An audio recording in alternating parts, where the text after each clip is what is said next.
And good morning, everybody. It is a happy Wednesday. We are halfway through the work week. It is hump day for all of you that work the 9 to 5 out there.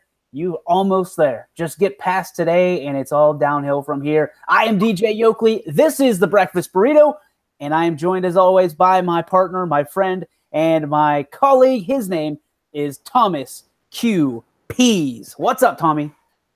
Good morning, DJ. It is hump day. We're trying to get over the hump today, and it's a gloomy Wednesday, wet, a little bit of snow on the ground when we woke up this morning, but we'll try to push through and deliver a good show today here on the Breakfast Burrito with a very special guest. Speaking of that special guest, you know him from about a million times on this show. He is the Squeaky Bandito. He is Mr. Eric McMahon. What's up, Squeaks? Glorious. Yeah. I love how he makes his own entrance music. I should have played it. We don't have the copyright infringement rule here on the Breakfast Burrito, but Squeaky, you do what you want, baby. You do what you want. We'll handle it. Yeah. Guys, we had a hell of a talk yesterday with the Le'Veon Bell situation. We'll get to that in just a little bit. Not a whole lot of local news to report. We got some games tonight. The South Range Lady Raiders taking on the Chippewa Chips tonight, 6:15. So make sure, if you're not getting to that game, make sure you are, I'd say tune into YSN, but we are not allowed to have it. Make sure you keep your eyes peeled somewhere for that. I'm sure the scores, if you check with our partners in Score Stream, I'm sure they'll have the score updates throughout the evening. Again, that game tips off at 6:15. Also, Poland Seminary taking on Lakeview Bulldogs. That's a big local matchup. That is the boys' side, and that's going to be at 7 o'clock. So make sure that you can keep your eyes peeled for that one. Tomorrow, a couple games in action, one of them of great interest. One of them, that being the Lisbon Lady Blue Devils taking on the Dalton Bulldogs. And Tommy, your thoughts are Lisbon not only has a fighter's chance or a puncher's chance, but you're pretty much expecting them to come home with a dub. I think they're going to be able to keep it competitive. I mean, Dalton is a small school, but I think Lisbon actually, matches up pretty well with them.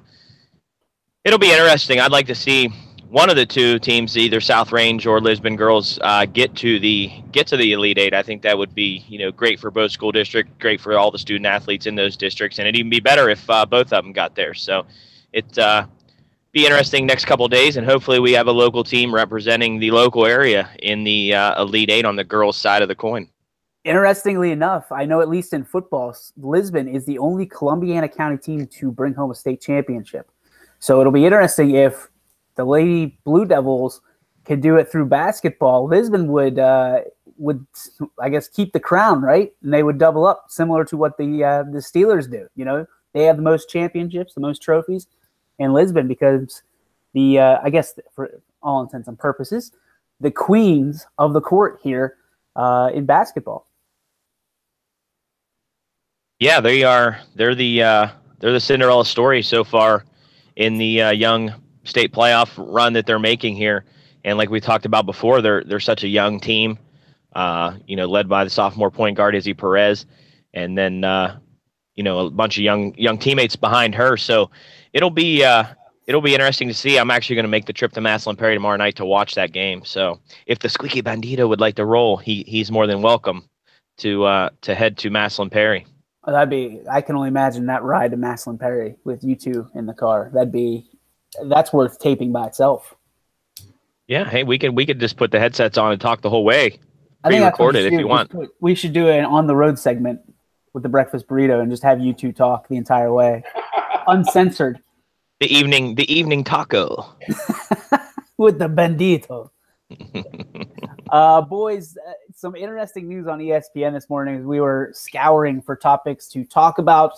And the number one thing that kind of took me by surprise was, and I've been a huge interest piece for this for a long time, teams that tank for draft picks. So what I mean by that is teams that lose or don't win on purpose or don't put any emphasis on winning so they essentially can get better players in the draft.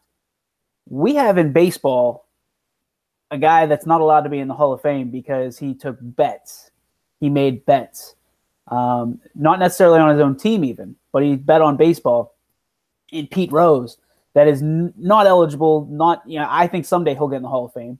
But for our purposes today, did less than what these owners, these coaches, these GMs are doing right now to influence the outcome of games. And I'm not talking about basketball. I'm talking about football, baseball. And I mean, baseball is a little more difficult because when you draft somebody, they're usually 3 to 4 years away from making their appearance in a major league uniform. But specifically football and basketball, where do you guys stand on tanking for draft picks? I don't see an issue with it. I mean, listen, pro sports is a business. It's a huge business. And, there's two things that get people into the seats in these stadiums, arenas, et cetera, is winning and superstars. So if you are a team, for instance, like the Dallas Mavericks, who did not have a good season, and the guy who brought people into that arena for so long in Big Dirk Nowitzki, on the backside of his career, it's a good opportunity for the Mavericks to go into the tank and, hopefully grab a top-end lottery pick that they can build that franchise around, because right now, as you can see, they're struggling. Publicly, do I think, you should say that you're tanking or you're throwing in the towel? Probably not, just because of the backlash you're going to get. But I totally understand it, because it's something you have to do to make your business, your team, more profitable. And you might have to take a hit in the current year when you're losing games. But what the future holds for these teams who do tank are high-end picks that are going to get you an elite player who's going to bring people in to watch in the following season. So not everybody can be as lucky as the Cleveland Browns and just automatically tank without trying. So I heard a giggle from the Squeaky Bandito. I mean, it's true. They tank every year. Nobody says nothing about it.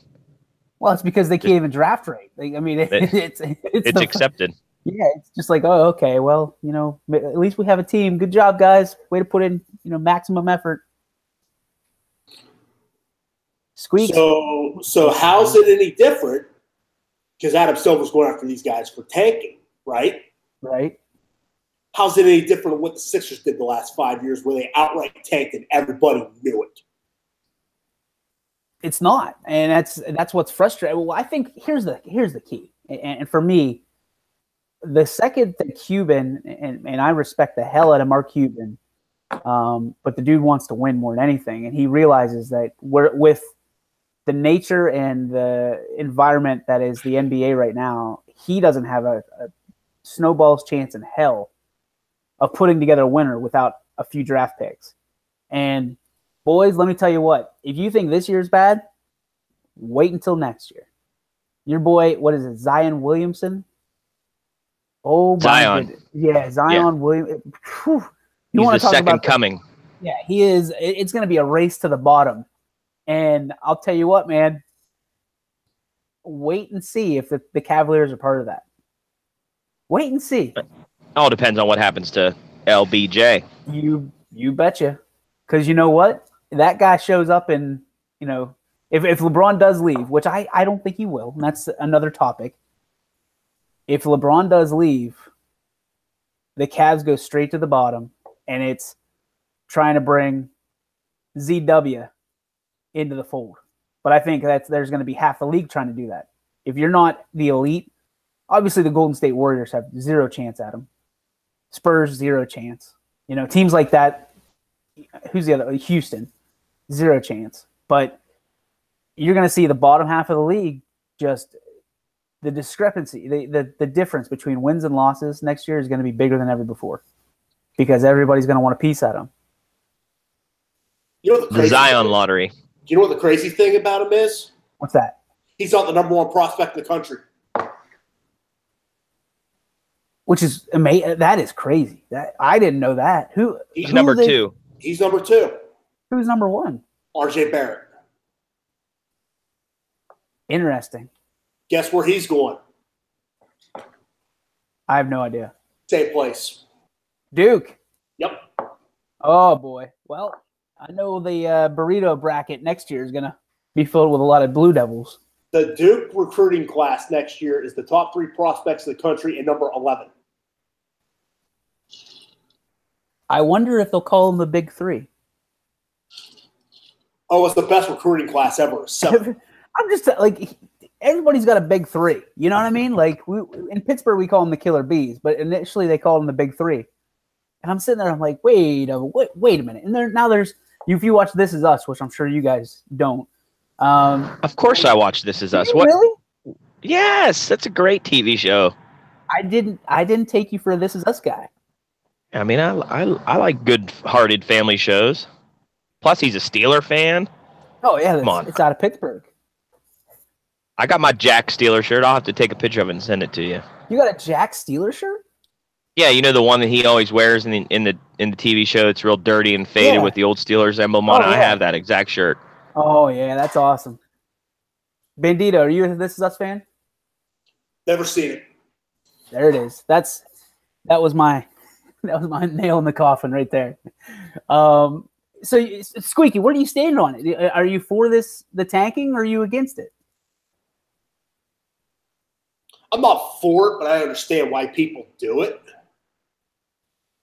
But you're not against it. I'm not against it. I understand why people do it. I mean, the Cavs did it to get LeBron. I mean, there's various instances.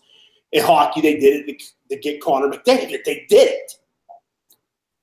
People did it. So how is this any different than what Pete Rose did?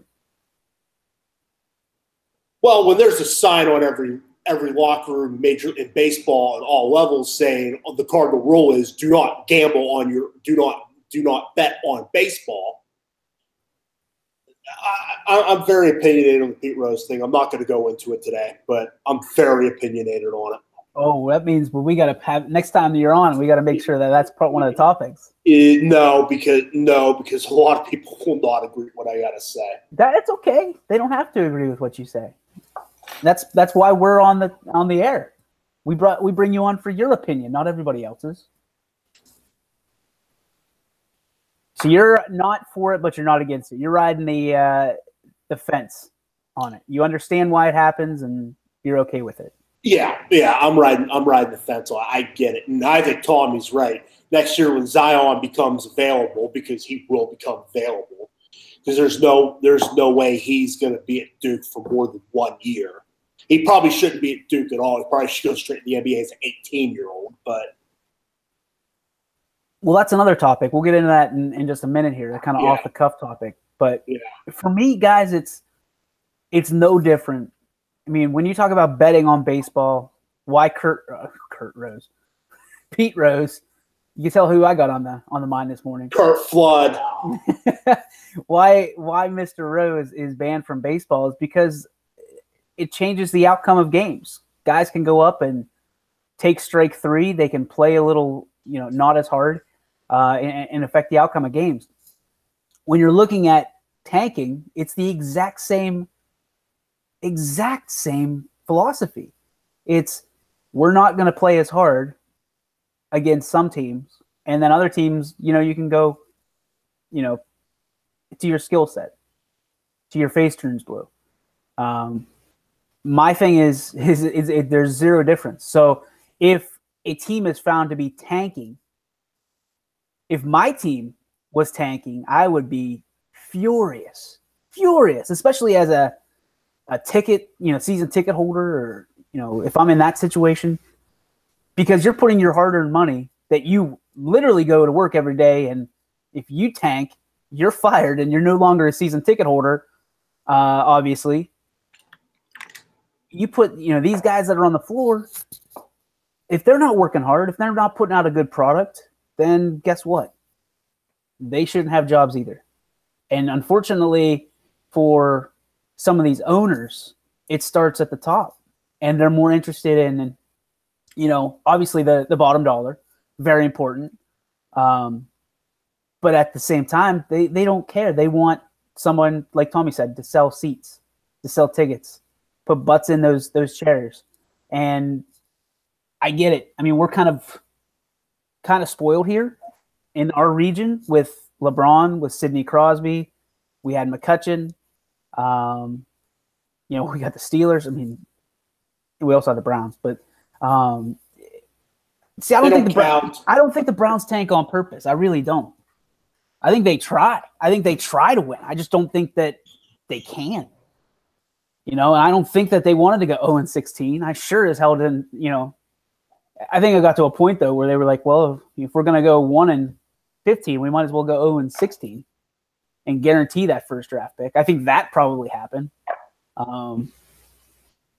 There were some questionable moves, but guys, I mean, that's my thing is tanking cannot be good for the game. It cannot be. We saw it with LeBron and everybody's happy about that, but that's just a good story, right? He ends up in Cleveland and we all know what happened when he went to Miami and then comes back and he's the hero. And if he leaves again, is he, there's the discussion, is he a hero or has he, lived up to his promise to Cleveland?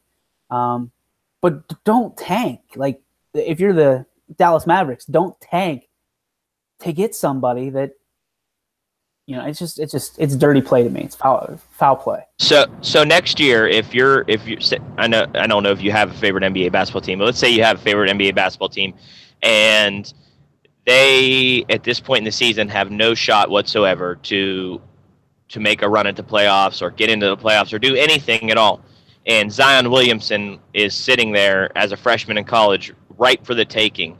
You're telling me that you would not approve of that team just basically laying an egg for the rest of the year to have a shot at Zion Williamson?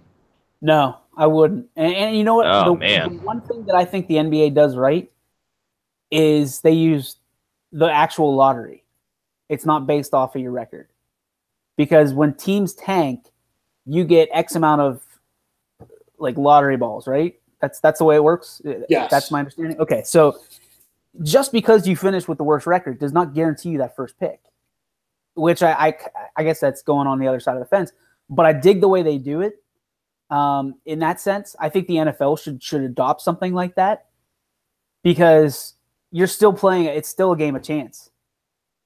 And if you're found tanking, if you're found to be losing on purpose, you should lose your draft pick or lose a percentage of your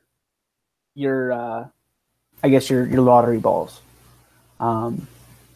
That's the way it should be. But how do you prove it? Well, if your owner comes out and says, "I hope we lose the rest of our games," that's about the only way. That's the only way. That's usually a good metal detector. You know what I mean? Like, and it'll come out. It'll come out sooner or later, and you can be punished years from now. I mean, let's be real. When we look at when Louisville lost its national championship, did they really? Like, you could take the banner down, but you can't erase all the tape. You can't erase all the memories. You can't. I mean, am I going to go back and take my money back from my bracket that I lost because I didn't pick Louisville? Like, is that how it works? So, I mean, you think about all the money that people lost.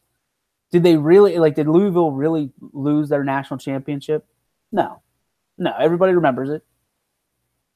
But in this situation, it's the same thing. Like, if you take away, if you find out 3 years after the fact, if let's say player A leaves from Dallas to Memphis, and he just, someone interviews him and he goes, "Yeah, I can't believe these teams are, they allow these teams to tank. We tanked back in, 16." And, then it starts an investigation. They find out the team tanked. Yeah, you take away their lottery. There's stuff that, I mean, there's a policing that can happen, but let's be real. It's an entertainment play. I mean, it's just all it is. So I hate tanking. I hate cheating the game. I think everybody is entitled to go out there and watch a team play, even if it's the best team versus the worst team. The worst team should be, want to play their best to beat the best team, to know that they've got something. So, Okay. Name me like a bad team in a small market. All right. Well, let's do this. In what sport? Basketball right now. Who's a bad team in the NBA right now in a small market? Okay. without looking at the standings, I would say Miami. I guess that's not a small market. Like a Memphis or somebody like that, or Denver or somebody like that. Yeah. If they came out and said they were tanking, they would get punished to the hill. Dallas is not going to. Because they're a major market? Yeah, let's just be honest about it. Let's just be real about it. So the Memphis Grizzlies are 18-45 right now. Okay. The Dallas Mavericks are 20-45. Okay. So you're saying that because Dallas is a major market, they're not going to be punished for it, even though Mark Cuban comes out and says, the owner, that we're tanking on purpose. I hope we lose the rest of our games. Well, other fact that Mark Cuban can say boo and he'll get fined. Right. Let's just go beyond that, because that's just part of what he does, because he does not care.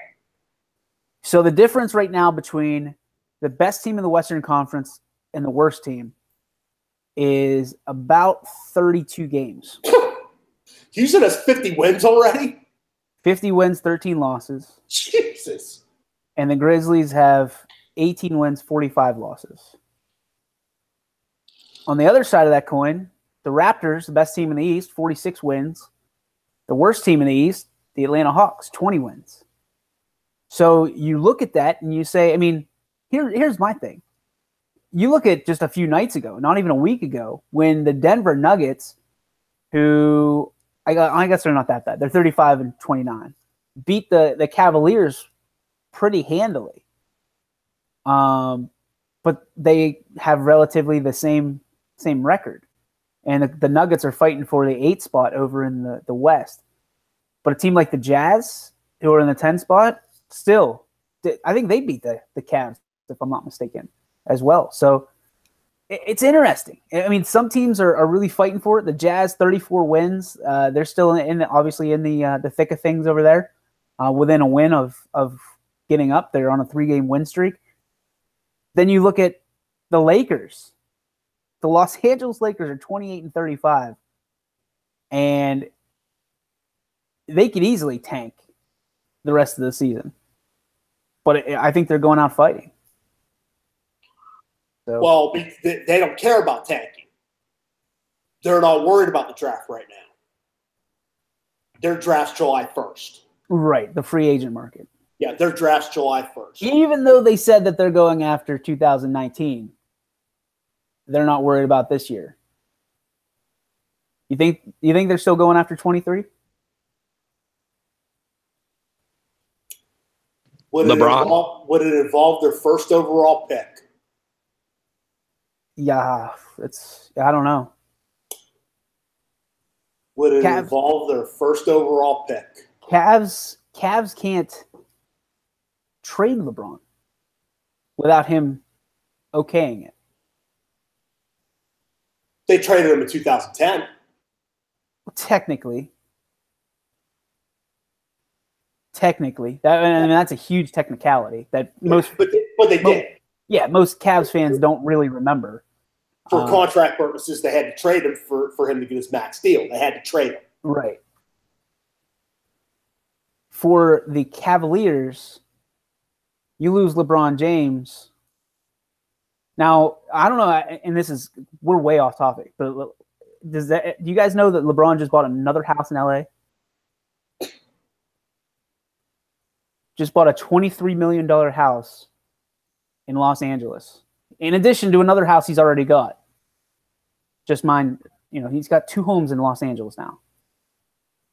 So, not that the writing's on the wall, because he could just want that house out there, because it was cut in half. It was on Zillow. I was reading it was on Zillow for $50 million or something like that, and he ended up getting it for 23. So even LeBron cuts coupons. That sounds like if he's not going to go out there, it sounds like good real estate practices right there. Yeah, I don't know, man. It kind of burned me a little bit thinking, okay, this guy's, with everything that's going on right now, with all the drama that's around the Cavaliers, he's buying property out in Los Angeles, but saying, no, I have no intention on going out there. He's worth $1 billion. Who cares? Something doesn't add up. Frick it. Let's tank. Let's tank the next 2 seasons and go after Zion Williamson. I'm just kidding. I would never want that. I'd never. I mean, as much as it'd be great to have him, if they lose, they should lose according to being the worst team on the court that night. And without LeBron, they will be. So don't worry about that. Yeah, that's it. We've seen that before. We've seen this. We're well maintained on this movie. But all right, boys, let's put a. Oh man, going into our next topic, we had Tommy and I went rounds yesterday on Lev Bell. And officially tagged yesterday by the Steelers, second year in a row. Months ago, Le'Veon Bell saying, if I'm tagged, I will sit out and contemplate retirement. Number one, will Lev Bell sit out? And number two, will he retire? What's your take? We'll go with the Squeaky Bandito first.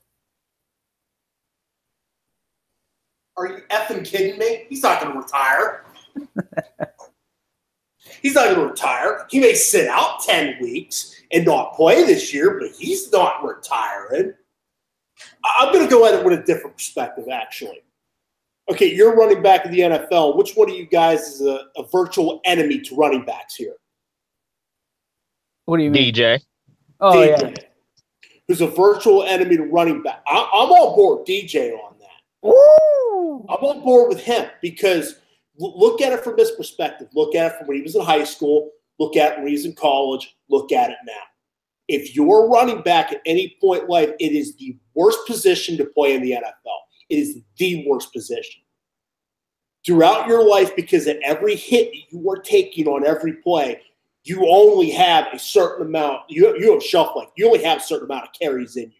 How many more does this guy have when he was carrying the ball 40, 50 times at Michigan State? Because that's all D'Antonio does there is run power and hammer or Dave counter Dave. That's all he does. So I'm going on that perspective. He wants paid because he knows he's got a certain shelf life left. He's not being dumb in this. Do I think he's a punk and a half for trying to fight the Roonies on this? Oh, yeah, I do. I also don't think he's the best running back in the NFL. Oh, yeah, here we go. Who you got? Todd Gurley's the best running back in the NFL. He should have been the MVP of the NFL. There it is. Tommy? Todd Gurley, who rushed for 800 yards 2 years ago, is the best player in the NFL. Yes.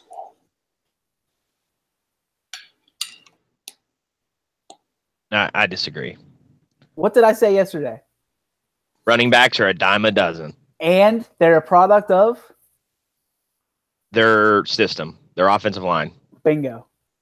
And who came out yesterday and said almost the exact same thing, tit for tat? Colin Cowherd.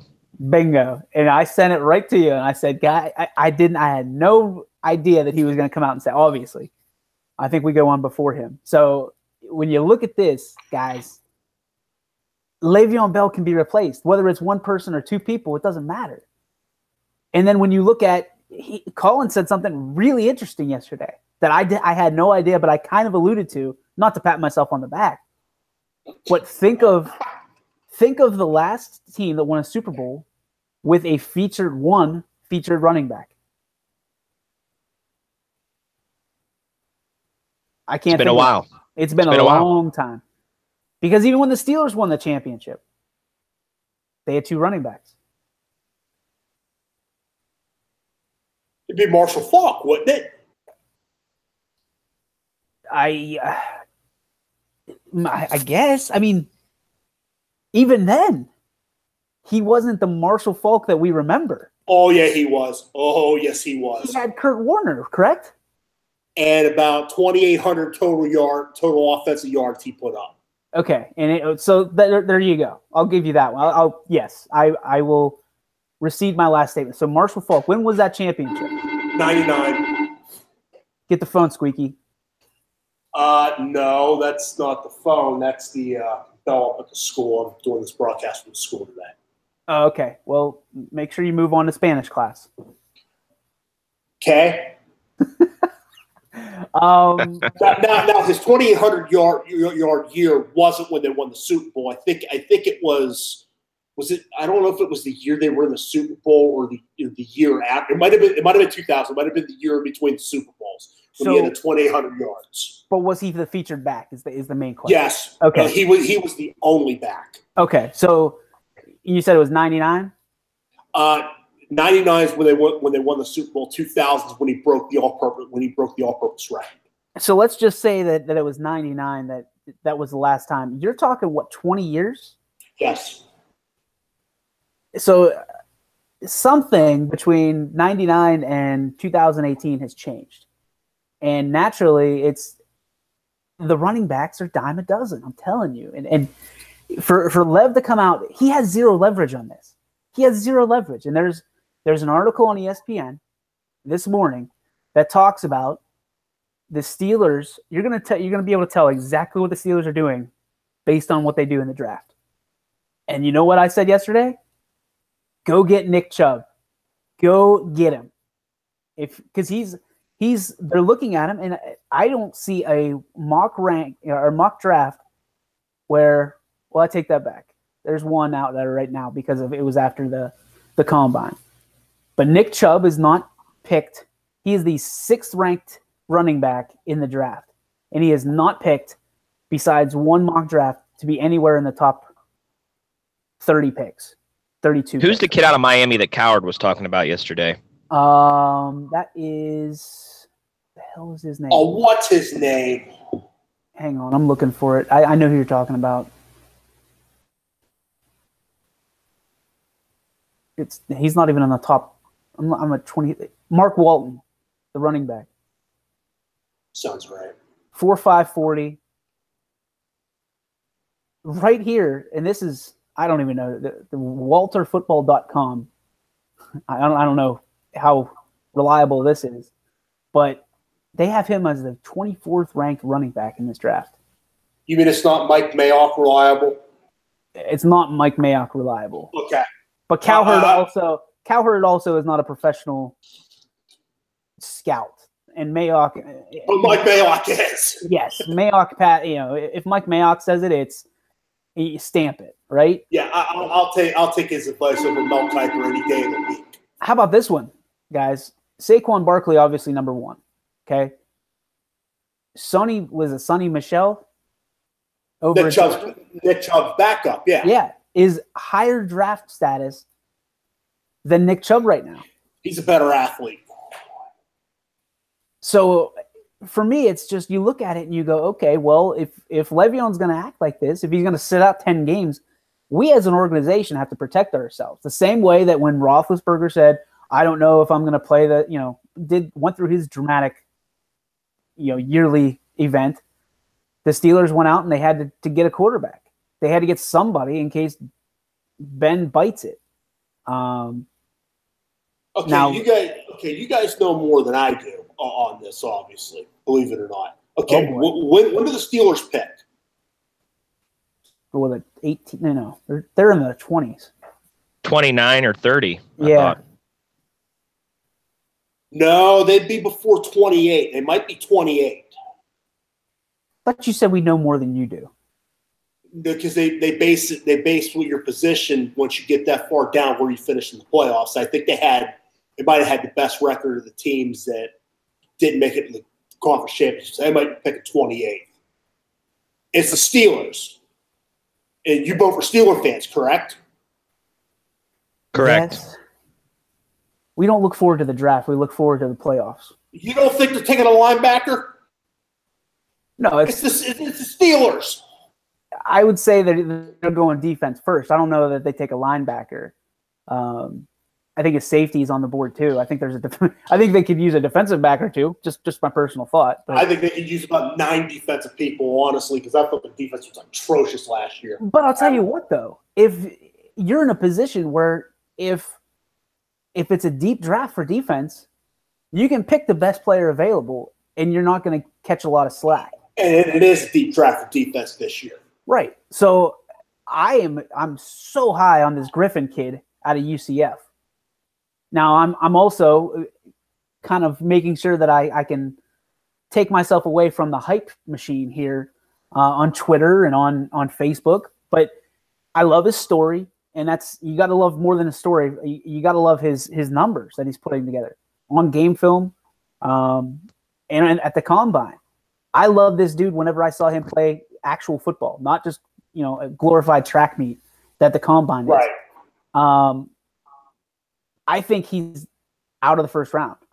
So if Nick Chubb's sitting there at 28 and Le'Veon Bell still hasn't signed his tender deal and he's saying he's going to sit out 10 games or whatever he feels like sitting out, guess what? If I've got a running back that high, go after him. Get him. Because he's not making – I don't think that running back of that caliber makes it to you at round 2. The same way that I would say about if we were talking about Roethlisberger. If Ben's saying he's not going to sign his deal or he's still thinking about retirement and you're sitting at 28 or wherever you are on the board and there's a Josh Rosen or a Josh Allen or a highly touted quarterback, what do you have to do? Okay, the Steelers, I'm looking at it right now. They have the 28th overall pick. They have the 60th overall pick. You're a fan of Nick Chubb, right? Correct. And you think running backs are a dime a dozen, correct? Correct. He'll be available at 60. I don't know. He'll be available at 60. I don't know. I don't know that that's true anymore. Because the Cowherd, the entire thing on Cowherd yesterday was so people are so hyped on running backs right now. Now, correct me if I'm wrong, Tommy, and I can send it to you later. But basically, Twitter and the combine go hand in hand. And I will never understand why we get so hyped about a glorified track meet and how fast a guy runs when you see his tape for 11, 12 weeks, right? And you can make the assessment. You pay guys to watch their tape for 11, 12 weeks, look at their tendencies, and look at if they could fit your system. The Le'Veon Bell that the Steelers drafted is not the same Le'Veon Bell that they ended up with. Would you both agree with that? Yeah, he transformed his entire body, pretty much. I mean, he was a bell cow bruiser back at Michigan State. Right. So when you look at that, if you look at everything that was on tape at the combine, the Steelers lucked out. They lucked out because the guy they drafted was not the guy they received. The same way that the Chargers looked past Ben Roethlisberger for Phillip Rivers. Phillip Rivers performed better. He had more hype around him because of the combine. And they ended up going with Phillip Rivers over Ben Roethlisberger. Well, Phillip Rivers also started 40 college games, too. Also, Bill Cowher was going to go after Phillip Rivers. But he ended up with Ben Roethlisberger. Who won that? There's some people out there that still say that Phillip Rivers is a better quarterback than Ben Roethlisberger. And I ask him, are you on drugs? You know?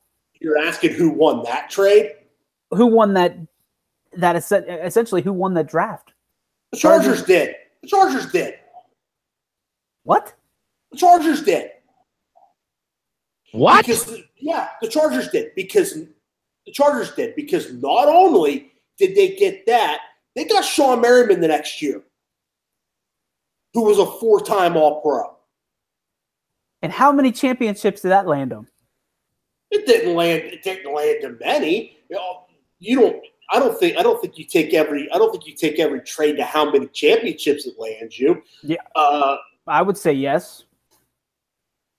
If you're not trading to make your team better and make your team a championship contender and win championships, why the hell are you making a trade? Now, the Rams traded with the Redskins for the Redskins to get Robert Griffin III, right?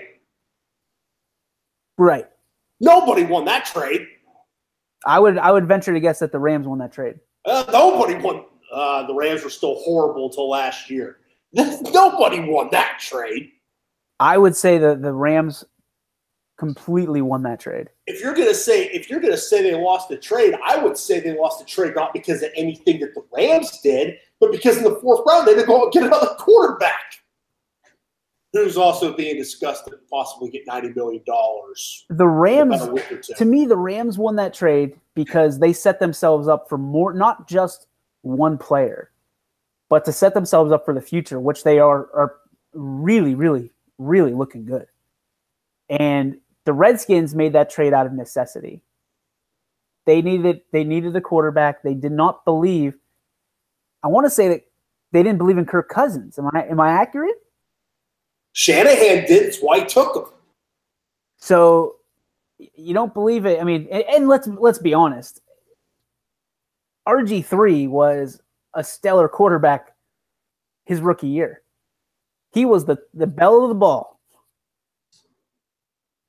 But obviously with injuries, it didn't work out for him. And that's the way it goes.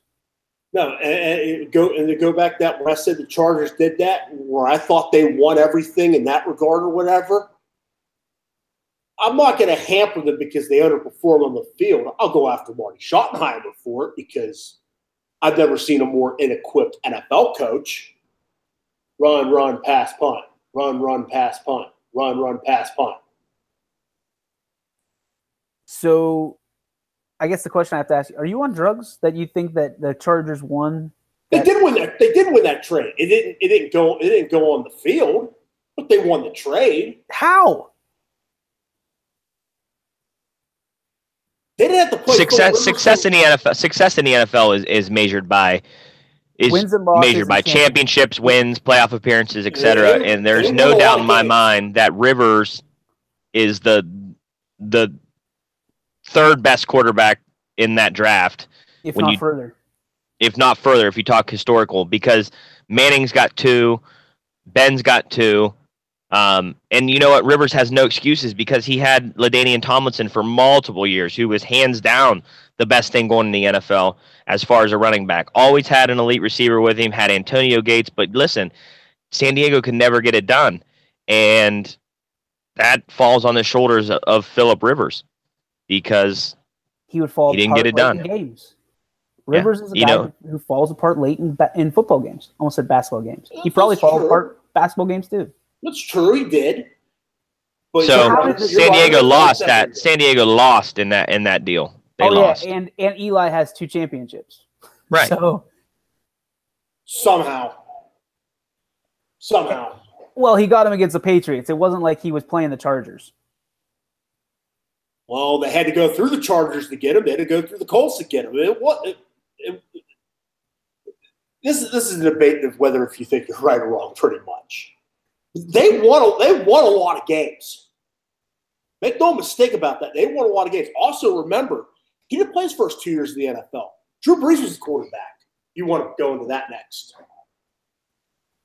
Yeah, we're going into that. So, guys, last thoughts on Le'Veon Bell sitting out. Will he sit out? Will it make a difference? Oh, sure. I think it'll be a repeat of what we've seen last year. I think that he'll come back. He'll play week 1. He'll miss all of camp. And it worked out well for him last year. He didn't get hurt. Will the Steelers draft a running back just in case? Well, I think they have to. I think they will anyway. Come on, Nick Chubb. Give me Nick Chubb. I just want Nicky. Also, I want a Chubb jersey because I think it'd be sweet.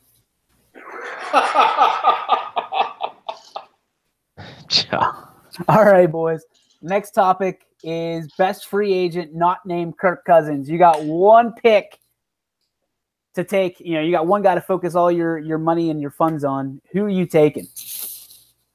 Well, you just mentioned it. Starter in San Diego for the first 2 years of Phillip Rivers' career. That's Drew Brees. It's got to be the top free agent. He is the top free agent on the board, I think, even outside of Kirk Cousins. Brees might be a little older, but he's a veteran quarterback that proves that time is not against him, and he's a top-tier quarterback. I mean, if you told me Cousins or Brees, I'm taking Brees, even despite the age difference. Really? I am. This year, you've got $50 million to spend or whatever, and you know that they're both going to take it. You're going after Drew Brees. If you're spending that kind of money on a quarterback, you're in the free agent market. You're doing it because you feel that you're close to winning. So why not bring in I'm not calling Kirk Cousins a loser, but bring in a proven Super Bowl winning quarterback in Drew Brees. Yes, I'm taking Drew Brees. So the second best free agent on the market actually is Kirk Cousins. Whoa! Okay. Squeaky, how you feeling? Sammy Watkins to the Niners, baby. Oh, Jesus. Good gracious. He just proved he can go through a year without getting hurt. That's big for him. Yeah, he also proved he can go through a year without not doing a damn thing. Hey. He had one good game. Look at what he had around him at receiver. Robert Woods had a special year. Cooper Kupp had a really good freshman year or rookie year. Yeah, he did. Antonio Brown proves that you can have good receivers on your team and still get it done. Correct? I think they'll be fine without Sammy Watkins. They're pretty loaded at receiver. The Rams? Yeah, I think they'll be fine. Yeah, they're not going to miss him. He didn't do nothing last year. I think they sign him again. I think he ends up in LA. I think he might too, honestly. I think he likes it there. I think he thinks it's a – but, I mean, here's the other thing. You might have a point, Squeaks, because you got Jimmy G throwing to him. True, but also remember, he didn't – you're right. His numbers, he didn't do much. But so his presence on the field of how good he is, what's he drawing? They could get some value for Sammy Watkins. I don't think he's this. I don't think he's the best outside of. I guess he'd be a good fit for San Francisco, but that wasn't the question. Best. 2016. 2016. Sammy Watkins, 28 receptions for 430 yards, 2 touchdowns. 2017, 39 receptions, 593, and 8 touchdowns. Now, 8 touchdowns, pretty good, but 593 yards, Probably drawing the number 1 corner on every team that he plays. I thought Robert Woods would draw the number 1 corner. No, Watkins did. Interesting. All right, you guys ready for this one? Sure. This is my number 1 pick. This is a guy I'm going after because I think he overperformed in his first team. He underperformed on his second team. Jimmy Graham, tight end, is an absolute stud, and he's going to change the entire look of any team that he goes on. And by golly, if the Steelers could somehow pull this one in, your days of stroking Vance McDonald are over. For Jesse James. Well, Jesse James caught the ball first off, but yes, he did. But Jesse James he's a poor man's Jimmy Graham. You know what I mean? And I hesitate to say Rob Gronkowski because even if you're poor, there is no replacing Rob Gronkowski. Like you can't. But it's Jimmy Graham is that guy. He's a tall target. He gets out and he catches the ball because he's a basketball player. And I don't know if Jesse ever played basketball. I could assume that he did. But he's a receiver. He's not a blocker. Gronk can block the crap out of somebody. So I think Jimmy Graham is the game changer. And I think here's what I think. I think not only do the Saints end up signing Drew Brees, but I think they end up signing Jimmy Graham as well. Try to recreate the magic. Yep. That's where they got rid of him? Yep. Interesting. Hey, listen, Jimmy Graham had 27 more receiving yards and 2 more touchdowns than Sammy Watkins did last year. So on a team I'd be for Jimmy Graham as a Steeler. I like that, DJ, but like we talked about yesterday, I still think Vance McDonald's a sleeper. Vance McDonald is a poor man's Jimmy Graham. Because 49ers couldn't get Vance McDonald where they needed him to be because they didn't have anybody throwing the ball. Here's the other thing for the Steelers is they can get it done in free agency with the linebackers as opposed to going in the draft because it's linebacker heavy. Let me tell you. No. The Steelers have to go draft. They're not going to be able to do much free agent wise. Why is that? They don't have money. Well, they restructure every year, so they make money. But they're not going to have a whole lot of money at their disposal. Be interesting. It's going to hamper them a little bit. It'd be awesome to see like a Navarro Bowman come in and recreate his career. Yeah, they're not going to be. They're not going to have the 70 million the Niners have, or the 110 million that the Browns have. And that's fine. I don't think. I think there's some teams out there that you look at and you know that they're going to be in it. And the Steelers are one of those teams. I think the Niners are probably one of those teams this year. I think they've got some cash to spend, obviously. We'll see if they spend it. Yeah, exactly. But here's another interesting one, guys. Excuse me. Didn't mean to do that. Terrell Pryor. What a flop he was. He was the biggest free agent signing in the offseason. I mean, there was every analyst in the NFL called for him to have a huge breakout year in Washington with Kirk Cousins. And he flopped big time. Danny Amendola, free agent. I don't like his injury history scares me. He can't stay healthy. Concussion issues, soft muscle issues. Wouldn't you want him in Pittsburgh just so his girl can come around? Honestly, Hell, no. You sure about that?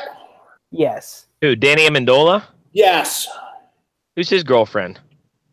A former Miss Universe. Doesn't matter. Dude's his head's squash. Oh yeah, he's a vegetable upstairs. So is Eric Deckers, but he somehow still manages to play. Isaiah Crowell, a free agent. Doug Martin, a free agent. Bum. The Steelers might be able to get it done. You love Crowell. Oh my goodness! If you call Crowell, no, I love Duke Johnson. You love Crowell too. You praised him up and down. No, I praised Duke Johnson. Here, let's run it back. Here, if I can talk to my producer real quick. Here's cut it. Oh, the Browns don't need a running back. They got Isaiah Crowell and Duke Johnson. That was good stuff. That was you're funny. Yeah, I figured. The free agent market's pretty good. Paul Richardson, I think he's an underrated receiver that the Seahawks had. Dontari Poe for the Falcons. Allen Robinson. Allen free Robinson, agent. and coming out this morning that the Jags are not going to tag him. Here's one though that I really think would be a good addition to Pittsburgh, given our situation at running back we just talked about. Dion Lewis, a Pitt guy, coming home, knows how to win, knows every play in the Patriots offense. He could be the guy that we've been looking for. We could James Harrison, the Patriots. I don't mind that. I don't mind Dion Lewis. We had Stephen Ridley or whatever his name was. I think Dion Lewis was a bigger part of the game plan than Stephen Ridley ever was. Malcolm Butler's going to be a free agent too. Yeah, he's going to be expensive. As much as I would love to have him, he's going to be a little bit pricey for Pittsburgh, especially if you're saying they don't have money. They don't. They don't. Now, if I think the Steelers are going to make a splash in the free agent market, they didn't put the franchise on them. They put the transition on them. I'd go after Kyle Fuller's who I'd go after. From the Bears. I try to figure out how to do that somehow and make sure the Bears don't match it. Here's an interesting one. Austin Seferian-Jenkins.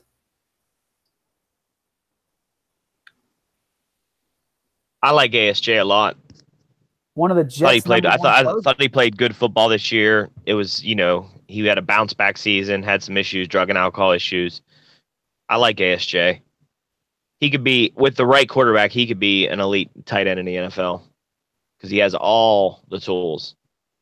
Here's my biggest question, guys, as I'm looking at this list. Who the hell is Blake Bortles going to throw to if Marquise Lee and Allen Robinson are both free agents? He's not going to turn around and hand the ball off to Leonard Fournette. No, they're going to – they're two breakout receivers from the year. Oh, my goodness, what was their name? Day Westbrook. Allen Hurns will still be there. And then there was the other breakout wide receiver for him. I can't remember his name. The other rookie. Yeah. Interesting. Oh, what was his name? That's terrible. I'm a D.D. Westbrook fan. I like him. I think he's a bit undersized for the NFL, but I like him. Are you guys on the Case Keenum train? That Case Keenum can turn be a number one somewhere? Keelan Cole. Oh, okay. That's it. Yep. Yeah. So listen, here's something to think about. In the 45-42 Jacksonville win over Pittsburgh in the divisional game. I hate to even mention that. Thanks a lot. Your leading receiver was TJ Yeldon, 3 for 57. Then you had Keelan Cole, 1 for 45. Marquise Lee, 3 for 28. Dede Westbrook, 1 for 8. Allen Hurns, 1 for 12. So, I mean, they put up 45 points in that game, and Lee and Hurns were non-factors. Or not Hurns. Lee and, oh my goodness. Robinson. Lee and Robinson were non-factors. So. Interesting. Very, very interesting. Trying to look at some other. Man, we completely relived that game. Today. What's that? We'll have to get to the parents again tomorrow. I feel like it's back to esports, pushing these topics. It'll be a hot topic. See what you did there. 3 days to ponder on it.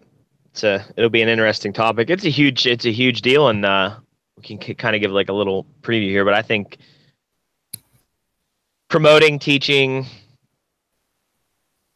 influencing, winning is and losing in youth sports is a major topic in the country. We've touched on it before, so it'll definitely be something interesting to hear opinions on. Yeah, I'm looking forward to it. It was one of those topics it's going to take up the majority of the show.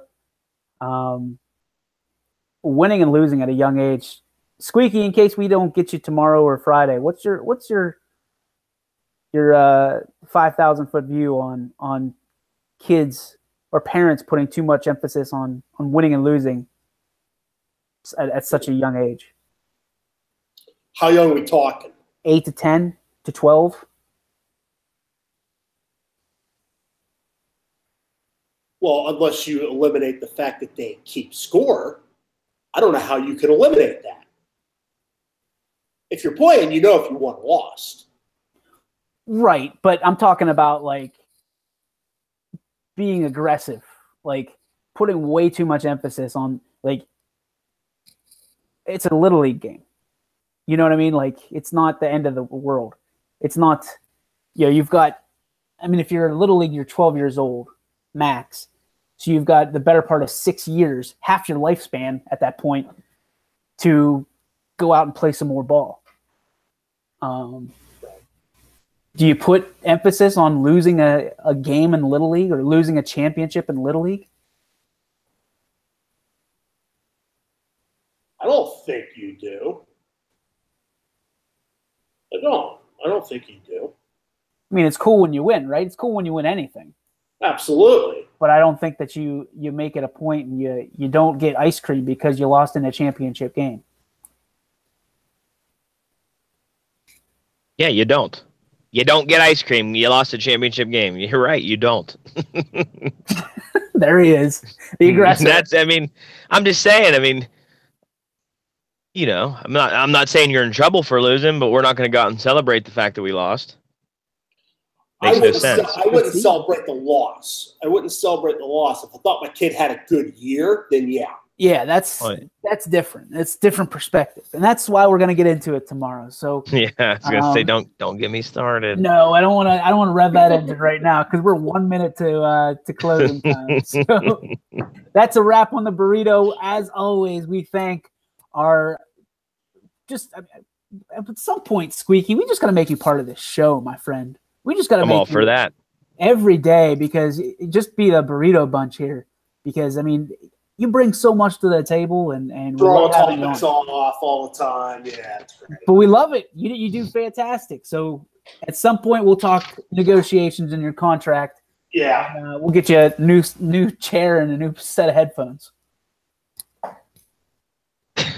These are nicer than the ones I have in my house, actually. We'll talk later about that, but we'll figure it out. For Mr. Thomas Pease and for the Squeaky Bandito, I am DJ Yoakley, and that has been your breakfast burrito. It's a great day. Make it yours.